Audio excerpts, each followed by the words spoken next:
Bonjour à tous. Est-ce que vous voyez bien mon écran?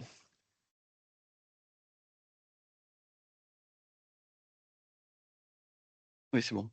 C'est bon? Parfait.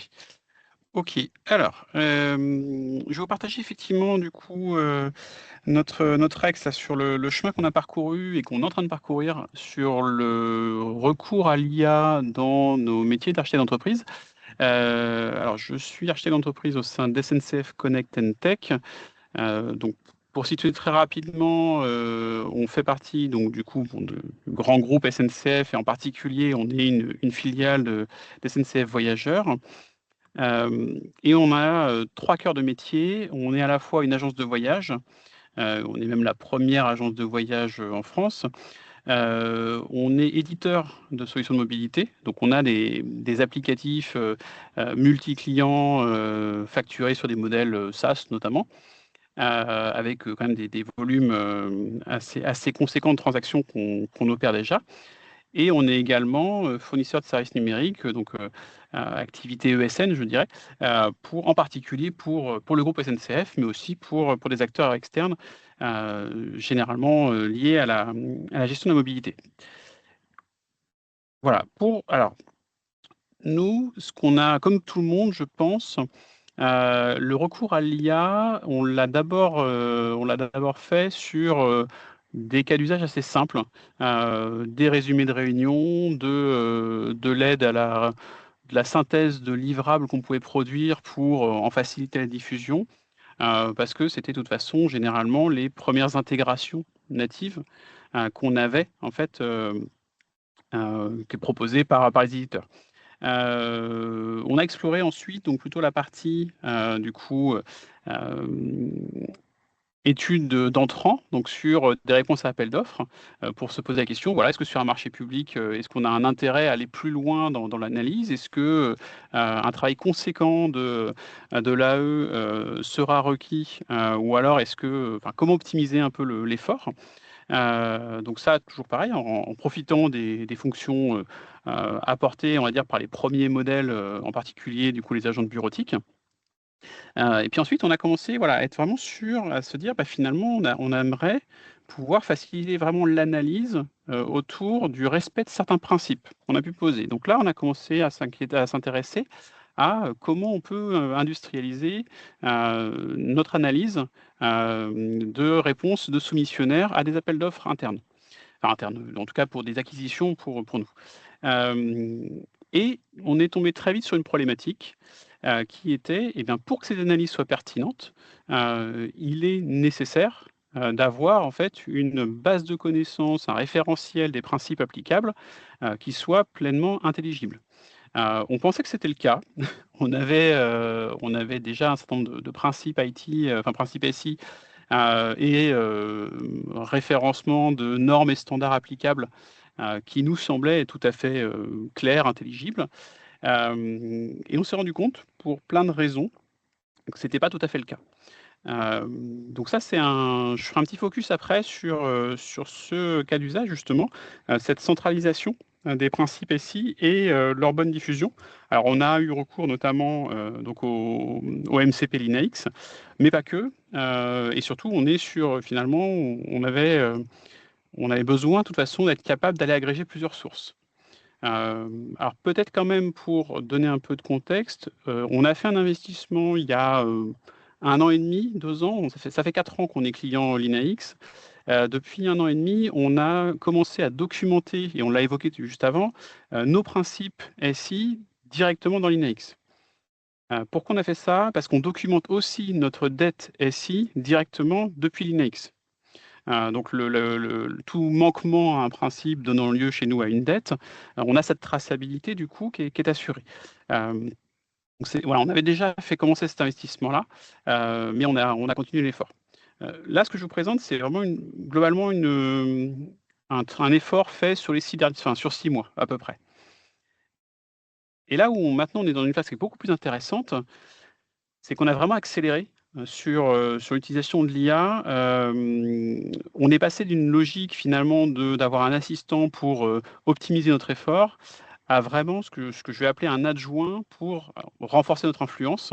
L'idée étant de faciliter donc la mise à disposition de toute la connaissance accumulée, euh, en garantir le maintien en qualité, et pour ensuite derrière dérouler des cas d'usage de plus en plus riches. Donc on a, donc pareil, je ferai un focus donc sur la partie maintien, utilisation de la documentation, et également sur les revues d'architecture qu'on a commencé à industrialiser. Et là, on passe aux étapes suivantes, c'est-à-dire la capacité vraiment à concevoir du coup des architectures complètes, accompagner des équipes dans leur choix de conception, accompagner, enfin quand je dis des équipes, c'est aussi accompagner des chaînes agentiques, hein, du coup sur des choix de conception, et pour aller jusqu'à une approche de développement guidé par les specs, où là vraiment on a donc prise en compte des principes SI, des agents approbateurs qui vérifient du coup tous les choix de conception opérés par d'autres agents, voilà, pour vraiment avoir donc cette production assistée où l'EA n'est pas remplacé, mais je dirais, alors tout le monde le dit, mais l'EA est augmenté dans le sens où en fait on est vraiment notre connaissance et la façon dont on l'a structurée, on peut s'assurer qu'elle est bien prise en compte à chaque étape du cycle de vie des projets. Et ça, c'est ces 4 use cases que je vous présente. euh, on est sur du coup un investissement qui a été fait sur les 2 derniers mois. Donc on est vraiment sur une accélération quand même de ce recours, enfin de cette mobilisation de l'IA pour renforcer du coup les métiers d'architecture d'entreprise. Pour faire donc un premier focus, on l'a évoqué, hein, Alexander l'a expliqué, l'a rappelé. Pour que tout ça, ça fonctionne, pour qu'on puisse aller plus loin, on a besoin d'avoir une donnée, une connaissance qui soit contextualisé, qui soit riche, qui soit accessible. Euh, et donc, on a vraiment, nous, ressenti ce besoin très vite de pouvoir justement revoir un peu notre structuration en se posant la question de, OK, il y a des choses qui, pour nous, étaient implicites en tant qu'architecte, architecte d'entreprise, architecte solution, architecte de domaine, en disant bah, le respect de certaines normes, par exemple, liées à notre marché, ça paraît être une évidence. Donc, on avait un principe général qui était respect de la norme, voilà, avec un suivi de versionning quand c'est requis. Mais finalement, ce qu'il faut bien voir, c'est qu'un certain nombre des modèles actuels ont été entraînés sur de la connaissance libre. Enfin, la connaissance qui est facilement accessible. Donc, on a en fait déjà un certain nombre de normes et standards qui ne sont pas forcément propriétaires, euh, surtout ceux qui sont faits dans des approches un peu open source. Et donc, on peut très bien avoir un certain nombre de modèles qui ont déjà accès à ces connaissances-là, qui savent déjà les prendre en compte dans leur réflexion. Et en fait, on se retrouvait avec des problématiques où des fois, finalement, le fait de vouloir trop imposer les choses à des agents rendait les réponses inefficaces, puisqu'en fait, l'agent disait, non, mais moi, je veux absolument respecter cette norme-là, mais vu la structuration de notre référentiel, ça laissait penser que la norme pouvait être moins importante que d'autres éléments. Donc, il a fallu repenser un petit peu tout ça et vraiment réussir à doser du coup le niveau de formalisation de cette hiérarchisation. Comment on l'a fait? On l'a fait en créant du coup alors ce qu'on appelle des skills, hein, donc c'est un ensemble de règles expliquant à des agents comment mobiliser certains concepts. Donc on l'a fait par norme, par standard. Toute notre ontologie a été retraduite sous forme de skills. Euh, et surtout, le gros investissement, il n'est pas tant là, parce que la création de skills, en plus, peut se faire de manière assistée. Le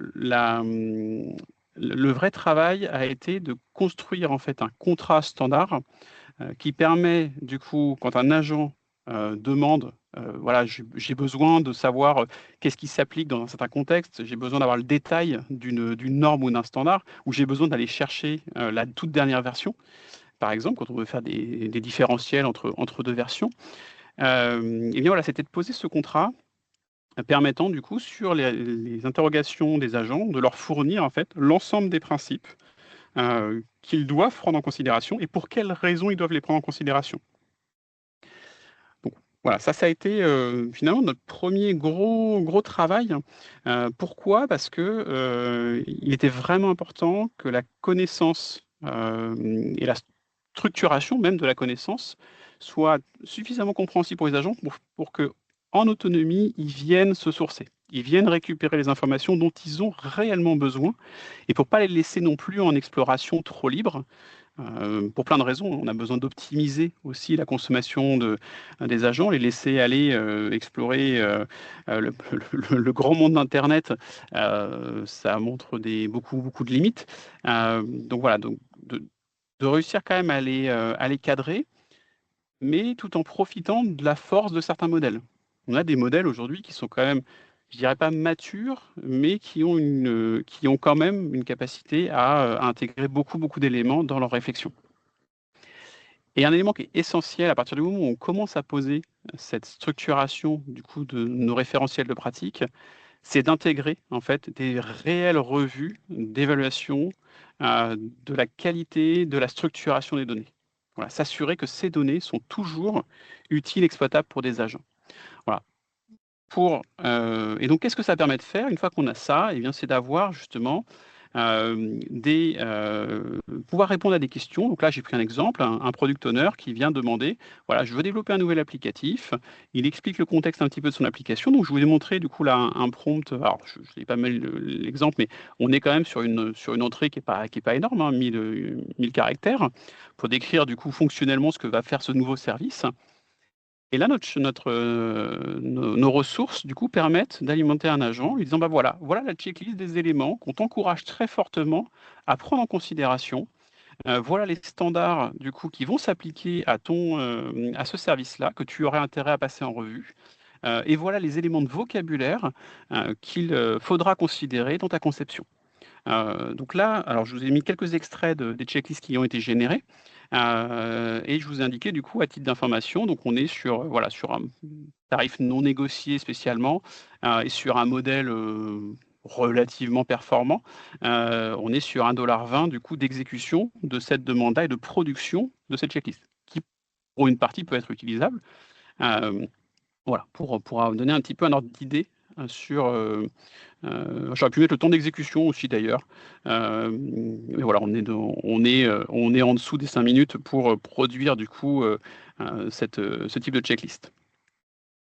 Donc ça c'est bien, on a la capacité, une fois que la donnée elle est structurée, à pouvoir faciliter en fait le respect des principes, des normes, etc. Mais en fait on a besoin de toute façon que la documentation et si elle soit vivante. Pourquoi? Parce qu'au-delà de respecter les principes, souvent quand même une évolution s'inscrit dans un contexte existant.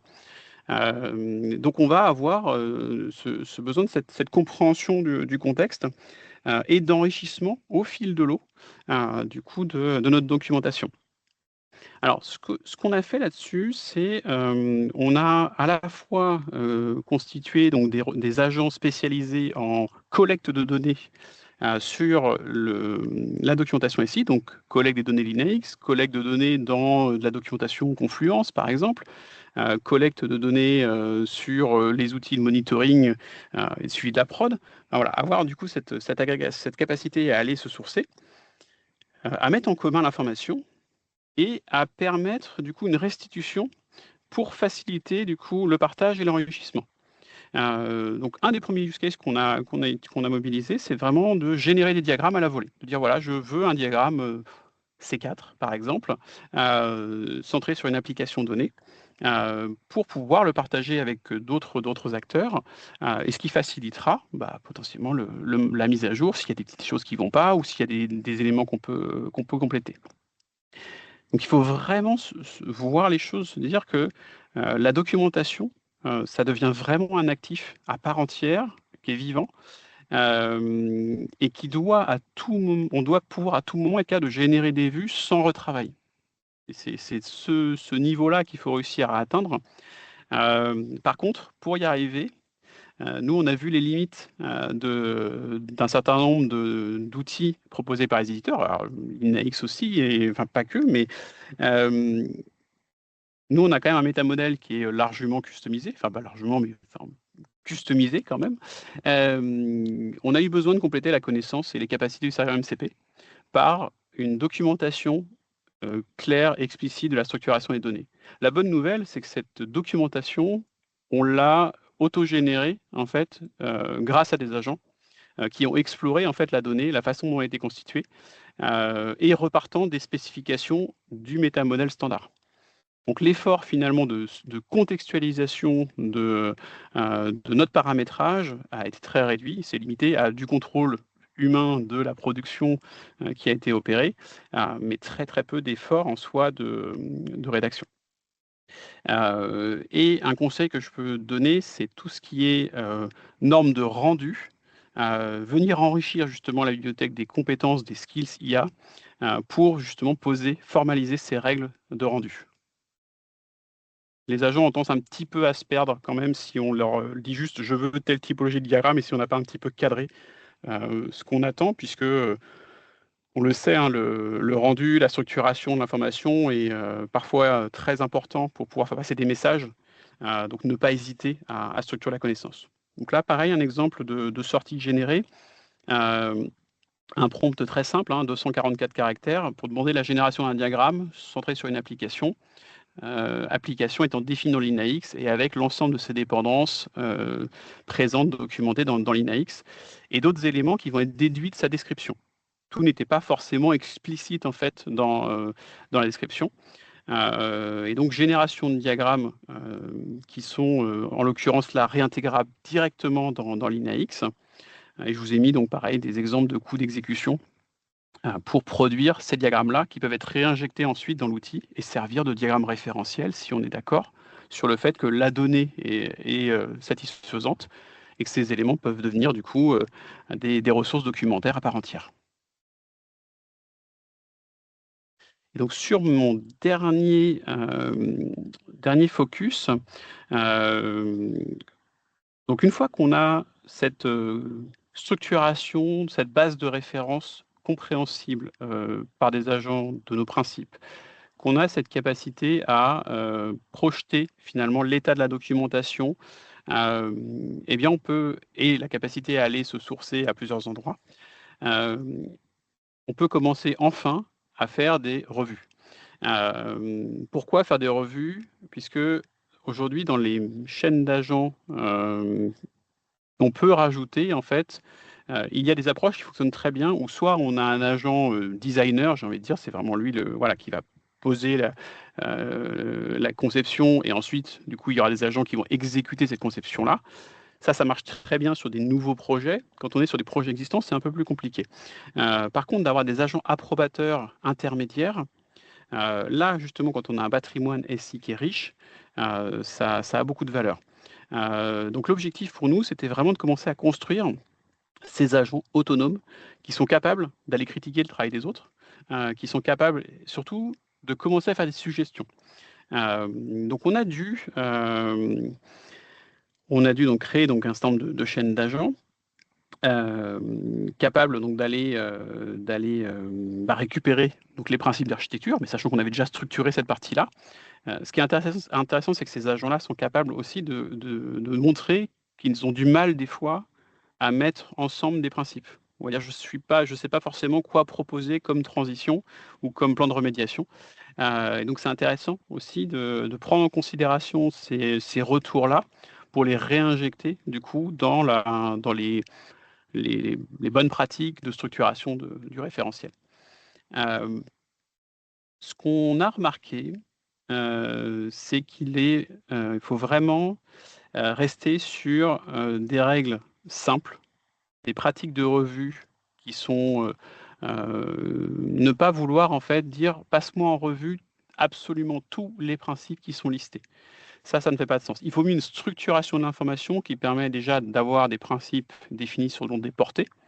Là, j'ai un principe qui s'applique sur certaines typologies d'applications, des liens entre les principes et s'appuyer sur le contrat que j'évoquais avant de ensemble de principes liés par un contexte. Voilà. Sinon, on a des modèles qui partent, qui commencent à halluciner et qui vont essayer en fait de répondre absolument à la demande de je dois tout prendre en compte, alors qu'il peut arriver que tout ne soit pas forcément pleinement applicable, ou que l'état du legacy ne le permet de toute façon pas, parce qu'on est déjà sur un périmètre qui est endetté. C'est pour ça que l'investissement sur mettre au plus près des principes les dettes permet aussi justement de pouvoir alimenter les agents avec cette réalité, si je peux dire. Et donc on a, par contre, alors nous on a fait un choix, c'est de ne pas dépendre trop des capacités des modèles actuels. C'est-à-dire qu'il y a des modèles, je prends un Claude Opus par exemple, il peut intégrer énormément de données, il a une fenêtre de contexte qui est très grande, il a été entraîné sur beaucoup de normes et standards du marché, très bien, mais ça ne l'empêche pas quand même de partir et de dériver. Donc on a vraiment essayé de construire du coup nous des ressources qui soient agnostiques, qui puissent être utilisées, mobilisées par des agents plus ou moins performants. Et donc pour vous donner un exemple de ce que produit donc nos ressources, nos agents dédiés à la revue d'architecture, donc là par exemple je me suis basé sur une proposition d'un scénario d'implémentation défini dans un lien Confluence, enfin dans une documentation Confluence. La question est très simple, c'est fourniture du lien en demandant du coup à évaluer la conformité au principe, évaluer s'il y a un risque de nouvelle dette introduite par le scénario préconisé par l'équipe et voir si des alternatives ne seraient pas désirables, ne seraient pas explorées pour limiter au maximum le risque de prise de dette. Donc ce que vous voyez sur la partie droite, on a une partie finalement, est-ce que le scénario recommandé ajoute de la dette et si oui, pour quelles raisons? Sachant qu'on a ça, on a aussi sur quel type de dette on va agir. On peut même aller jusqu'à dire, voilà, j'ai une dette de gouvernance qui va être amenée par ce choix-là, si on persiste dans ce choix-là. Et du coup, un certain nombre d'alternatives qui peuvent être produites. Les alternatives, elles s'appuient sur la connaissance du SI. C'est-à-dire que des fois, au sein du SI, eh bien, en fait, il y a un autre périmètre qui a répondu à tout ou partie d'une question de manière différente. Et en fait, on va pouvoir justement, dans cette revue et dans ces préconisations, prendre en compte à la fois ce que l'équipe a exploré et a envisagé pour répondre à sa problématique, mais ce que peut-être une autre équipe a déjà pu explorer et pour lequel elle a apporté une réponse différente. Et tout ça étant guidé par le respect des principes. Oui. Étienne, on va devoir passer à la conclusion. Oui, et on est justement sur la conclusion, sur les enseignements vraiment principaux, les 3 points clés que je vous invite à suivre. C'est, comme je l'ai dit, hein, j'ai beaucoup insisté là-dessus, il faut vraiment repenser, revoir la gestion des référentiels documentaires, leur structuration. Je vous invite également à déléguer au maximum à des agents spécialisés, ne pas être sur des agents trop génériques qui font un peu tout, mais vraiment les dédier à des tâches bien précises qui sont faciles à contrôler, surtout ça aussi. Et surtout de rester simple, de ne pas s'embarquer dès le départ dans des chaînes complexes, un peu magiques, qui sont impossibles à vérifier. Et voilà. Bon, merci beaucoup, c'est passionnant là, tout ce que vous avez mis en place. On va reprendre peut-être quelques questions.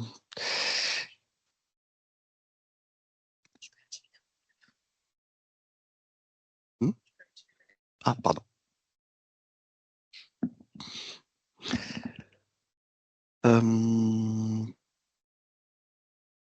Oui, alors il y a une première question de Jérôme là, bon, qui repartait des beaux use cases là, que vous nous avez présentés. La question est comment aujourd'hui, quelle vision vous avez sur le retour sur investissement par rapport à ces use cases? Alors, peut-être que la situation est diversifiée en fonction de la nature du use case, mais est-ce que vous avez une vision en fait du retour sur investissement? Est-ce que c'est quelque chose qui est de court, moyen, long terme, ou est-ce qu'aujourd'hui c'est encore un peu trop récent pour pouvoir se positionner là-dessus? Alors, je dirais le retour sur investissement, il va dépendre aussi des pratiques, au sein de l'entreprise. C'est-à-dire que moi, je le constate, beaucoup d'entreprises, sont dans une approche de pilotage par les use cases. Beaucoup, en fait, commencent par mettre de l'IA, en fin de cycle de delivery.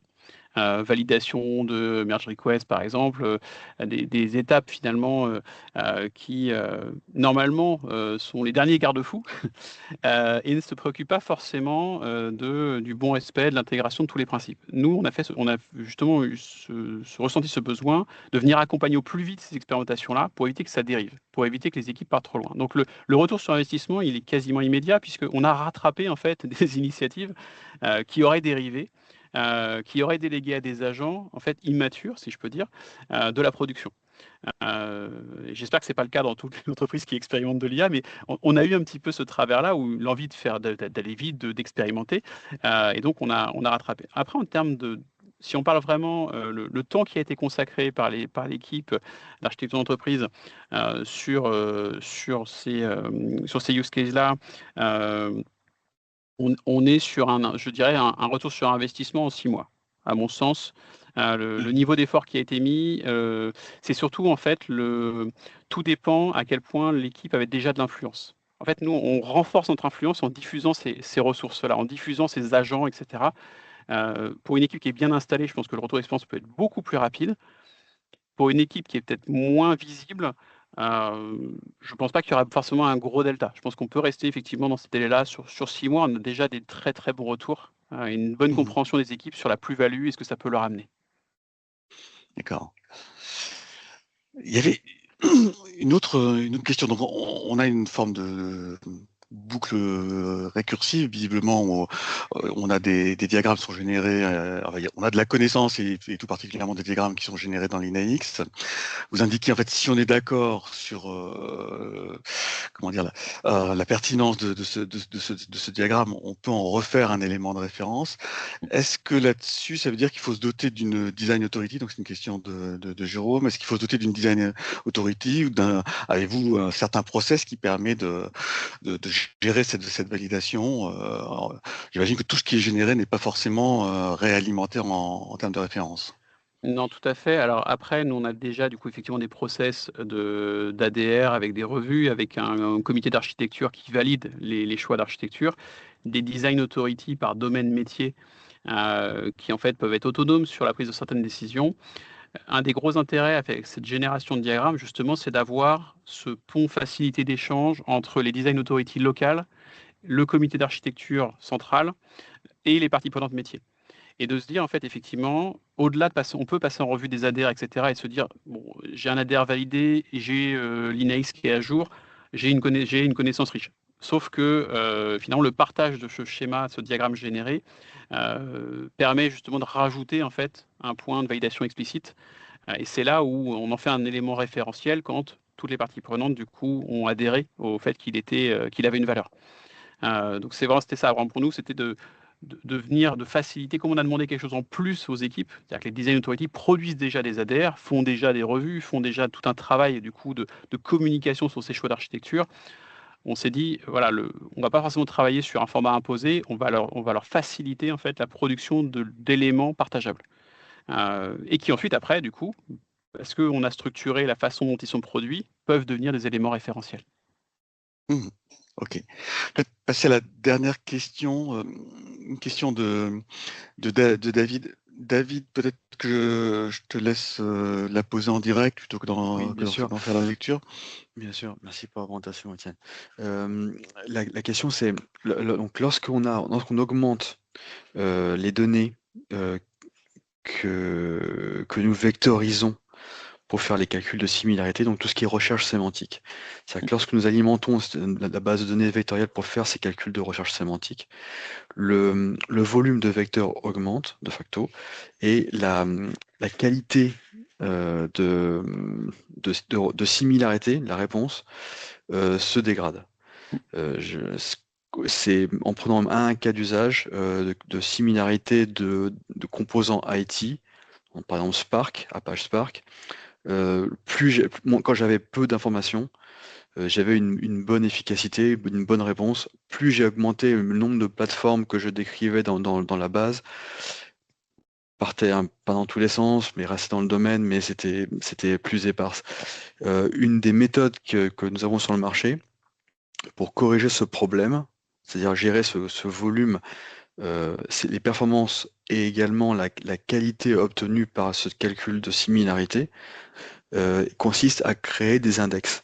Est-ce que vous avez été vous êtes arrivé à ce moment-là où, à cause du volume, la base vectorielle qui est utilisée derrière, l'INEX, se retrouve à être un peu plus indexée ou un peu mieux distinguée entre les vecteurs? Alors non, on n'en est pas encore effectivement arrivé là. Ok. Nous, on a compensé finalement un petit peu ce problème. Je l'ai évoqué rapidement sur la documentation de notre paramétrage et de ses vocations en fait. Mhm. Pourquoi? C'est parce qu'on a en fait dans cette chaîne d'agents de collecte de données, en particulier celle de l'INAX, on a un premier niveau de qualification de détection de l'intention et de se dire et en fait de questionner l'utilisateur sur est-ce qu'on est bien d'accord que le contenu que tu cherches est celui-là, c'est ces relations-là qui t'intéressent, etc. Ok. Et donc ça effectivement c'est un peu on a un peu triché, je vais le dire Je comme ça. comprends. Ouais, je comprends. Pourquoi? Parce qu'on a alors là ça ne plaira pas à Alexander, mais pour l'instant on trouvait que les performances du MCP, l'INAX, n'étaient pas satisfaisantes, qu'il y avait beaucoup trop d'allers-retours D'accord. et justement de contextes trop riches des fois qui étaient remontés. Et oui. Donc on a feinté en fait comme ça, en ayant cette préqualification, cette simplification de la requête qui est adressée à Linux. Ça va permettre de réduire la taille du contexte et ne pas Tout à fait. consommer trop de tokens. Ouais, le MCP à chaque fois utilise effectivement beaucoup de contexte. Donc voilà, c'est pour ça qu'effectivement on n'a pas eu besoin pour l'instant d'en arriver là. Après, j'ai hâte de pouvoir tester du coup les nouveaux agents spécialisés et voir comment ils répondent à ces problématiques. Parce Hmm. que dès lors qu'on a Ouais. customisé le métamodèle, c'est important. Merci. Peut-être une toute dernière, parce que j'avais raté la question de Régis. Est-ce que votre approche là sur l'usage des agents est déployée sur toutes les équipes d'architecture SNCF Connect Alors, et sur tous les projets? alors qu'est-ce qu'on entend par toutes les équipes d'architecture de SNCF Connect? Il y a une équipe d'architecte d'entreprise. D'accord. Donc Donc c'est on est déployé partout? donc alors après on a effectivement des architectes solutions, qui sont en train de créer des ressources dédiées sur l'approche SDD, et on est en train de travailler ensemble justement pour voir comment intégrer, les capacités de revue d'architecture qu'on a, produit. Donc non, ce n'est pas encore déployé partout. Pour l'instant, comme je disais, on a vraiment une approche d'amplifier notre influence. Maintenant, il faut qu'on passe à l'étape suivante, c'est de dire avec la gouvernance IA qui se met en œuvre, eh bien, qu'un certain nombre de ressources soient forcément mobilisées dans tout projet avec de la production assistée. Mais on n'en est pas encore là, mais on y viendra. Bon. Un grand merci Étienne, hein. Grand merci aussi Alexander là, pour vos retours. On va se faire une petite pause avec un retour à 15h45 pour partager ensuite le témoignage de BizDesign. Donc petite pause et redémarrage à 15h45 pour tout le monde. À tout de suite.